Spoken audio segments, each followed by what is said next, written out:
Петропавл қаласында бокстан ардагерлер арасындағы ринг патшасы 2022 халықаралық турнирі аяқталды. Дәстүрлі турнир биыл 5-ші рет өткізіліп отыр.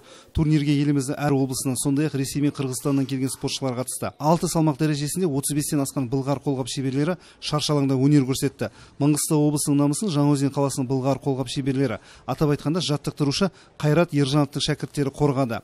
Боксшылар Ержанов боксинг клуб мектебінде жаттығады. Облыстың намысын қорғаған 7 боксшының 4-еуі жүлделі орындарға ие болды. Атап айтқанда 81 келі салмақта финалда 2 жаңаөзендік Марат Өтегенов пен Жарас Аташев кездесті. Төрешілердің шешімімен Марат Өтегенов ринг патшасы 2022 чемпиондық белбеуінің иегері және алтын медаль иегері атанды. Ол қарсыласына құрмет білдіріп, чемпиондық белбеуін жерлесіне табыстады. Мен 35 жасқа биыл толып отырмын. Осы жарысты 5 жыл күттім. Мен жеңетіме сенімді болдым. Бірақ менің салмағымда ағам болды, өзіміздің бір клубтың ағам. Мен ол ағама уәде бергенмін да. Жарас деген ағам, осыны мен поясым оған сыйладым, сыйға бердім. Біз екеуміз финалда жоқтық. Жарыс қиын болды әрине. Бірінші 3 жекпе-жек өткіздік.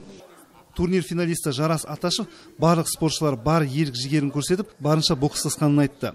Ойламаған жерден финалға шықтық. Ол 2 бой өткізіп отты, мен де 2 бой өткіздім.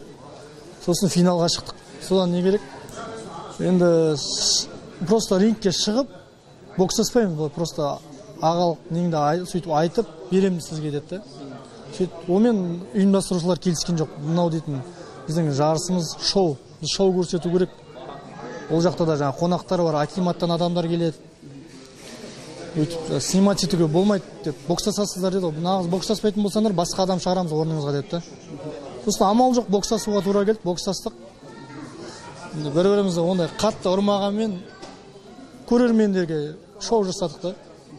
Ұйымдастырушылар мұндай шараның посткеңестік кеңістегі үлкен жарыс екенін атап өтті. Осылайша бокстан ардагерлер жастарға үлгі көрсетіп, салауатты өмір салтын насихаттап жүр.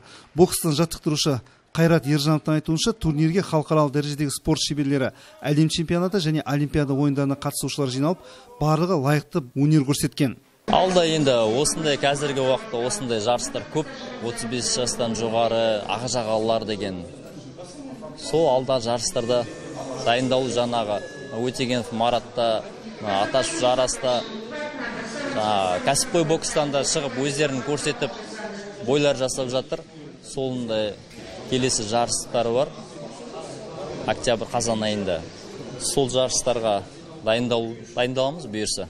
Сонымен қатар турнир қорытындысы бойынша 75 келі салмақта Серік Монтыбаев, 91 келі салмақта Арман Қожагелдиев қола жүлдегер атанды. Айта кету керек, дәстүрлі турнирде өткен 2021 жылы 25 ардагер боксшы рингте өнер көрсетсе, биыл турнирге рекордтық көрсеткіш 45 ардагер жиналған. Әр салмақтағы спортшылар 2 минуттан жұдырықтасты. Нұрбол Қонжар, Ролан Аметұлы, жаңалықтар.